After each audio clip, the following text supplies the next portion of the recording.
Human beings are a disease, a cancer of this planet. You are a plague, and we are the cure. When does a machine become a robot, and a robot become a human? Defining what a robot isn't easy. There may be general agreement that it's a machine, but beyond that, the definitions vary from expert to expert.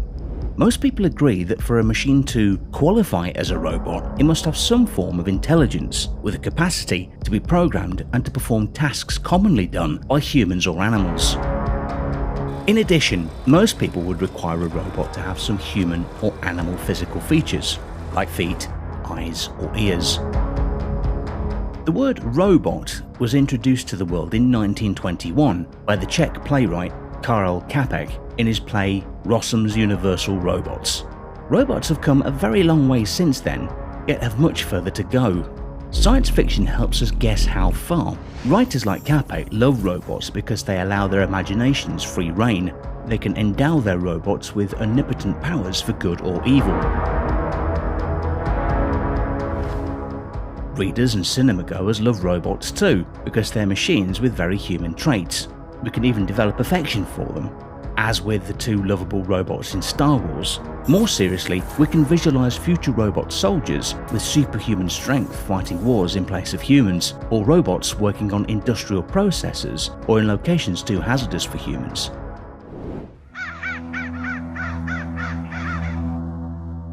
After the 2011 Japanese nuclear disaster, urgent work had to be done near the reactors. Radiation levels were too high for humans, yet only humans had the skill needed to deal with all the problems. This environment would have been perfect for the deployment of robots, and they were used there for some of the operations, but no suitable robots were available for the most critical work. Hopefully, they will have been developed in time for similar operations in the future. This raises the question, how advanced are today's robots? Amazingly, advanced is the simple answer, and they're getting more sophisticated all the time. Much of the development in robotics is funded by the military. Robots are being developed to carry heavy loads across uneven terrains and take the load off soldiers' backs. Some of these robots walk on 4 agile legs like big dogs or small mules. They have extra wide backs to carry greater loads and a lower centre of gravity for more stability. One such animal, appropriately named Big Dog, is at an advanced stage of development at Boston Dynamics, a company working for the US Defense Advanced Research Projects Agency. It can walk up steep wooded inclines, through snow, and even along the ties of a railroad. It doesn't fall over when forcibly shoved from the side, but instantly adjusts its gait and steadies itself just like a 4-legged animal. At a less serious level, there's a humanoid robot, Neo, developed by the French company Aldebaran Robotics. This little guy stands on 2 legs and is just 58 centimeters high. He doesn't fall over thanks to his computer-controlled accelerometer and gyrometer.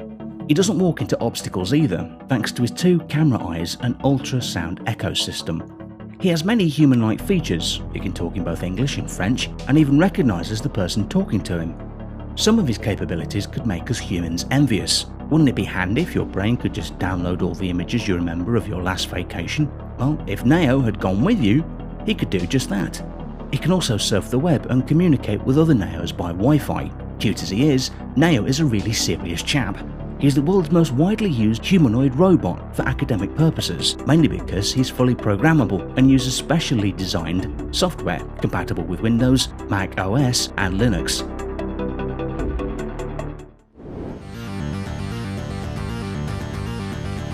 The more robots display human traits, the more we interact with them, as though they were rational beings. Of course, they're not, at least not yet.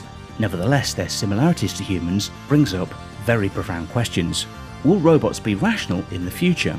Will humans always be fundamentally different from robots? What does being human mean?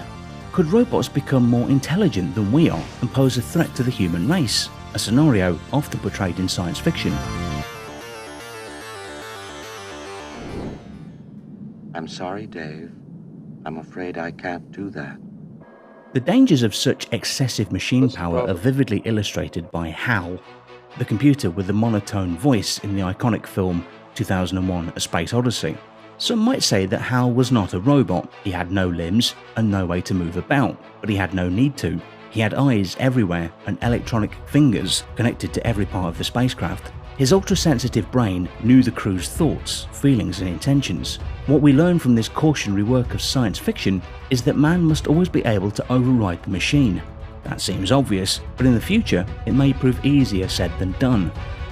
Hal was programmed to ensure the mission's completion and the integrity of the ship's systems for the duration of the long trip to Mars. When the crew decided to alter the mission, Hal couldn't allow that to happen. He did all in his power to prevent it. This mission is too important for me to allow you to jeopardize it.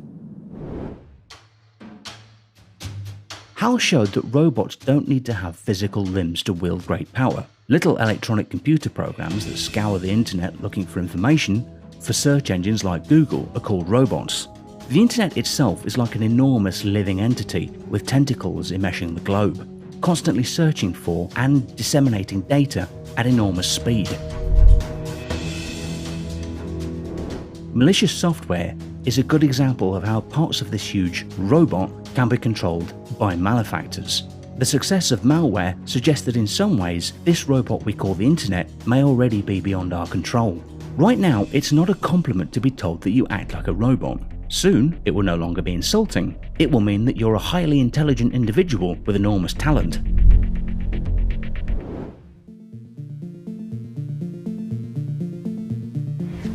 Dr. Stuart Russell is a computer scientist in the University of California, Berkeley, and has studied AI for more than 35 years. He has been trying to answer the question of what happens if we succeed in building a machine that is smarter than us. The topic is more urgent in the last few years, and the resources on AI projects has grown enormously. There is a growing number of researchers in the field that have expressed concerns about the consequences of an artificial general intelligence. Previously called strong AI is the notion of building machines with a mind. Given the curve of technological progress and futurist Ray Kurzweil's singularity predictions, AGI progress is within reach, and researchers are working out issues related to morality, specifically addressing questions like whether AGI can be rendered as per our moral system. When a machine is in a position to cause the death of numerous people, such as the autopilot of a passenger airplane, certain safety standards are required. Such requirements will need to be specified for autonomous machines capable of making decisions in moral dilemmas.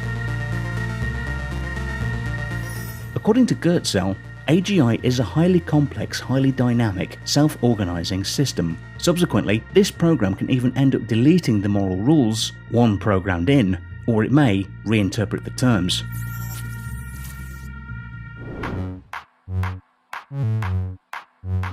Researchers expect that the future superhuman AGI will have the ability to react, respond, and achieve goals in varied range of environments compared to humans. If their goals are not aligned with ours, then there will likely be a point when their goals will be achieved at the loss of ours. As we increasingly rely upon machine intelligence with less supervision by human beings, we must be able to count on a certain level of ethical behavior on the part of machines. So how can we be sure that these systems will always make the decisions we would want them? Artificial morality has become increasingly salient since the early years of this century.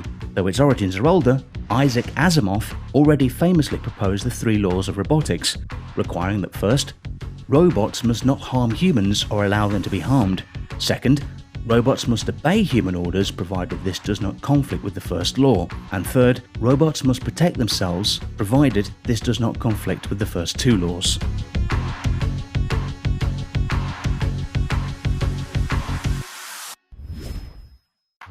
As autonomous and intelligent systems are becoming more and more present in our society and are increasingly involved in making decisions that affect our lives, our future hangs in the balance of making the right decisions now when it's still not too late to stop the apocalyptic scenarios it is often portrayed in science fiction movies.